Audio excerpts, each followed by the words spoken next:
Hello students, in this concept we are going to discuss direction of magnetic field at the center of a circular current when the current is flowing in anti-clockwise direction. Okay, so suppose we have a circular current and current is in anti-clockwise sense.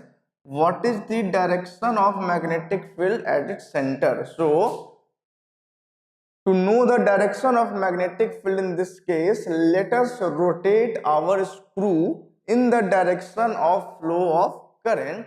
So when we rotate this screw along anti-clockwise direction, we can see that this screw will come out of the plane, or we can say magnetic field is coming towards ourselves, and such magnetic field is represented by sign of dot. Okay, so this is the representation of magnetic field for anti-clockwise moving current. Okay, so thank you students.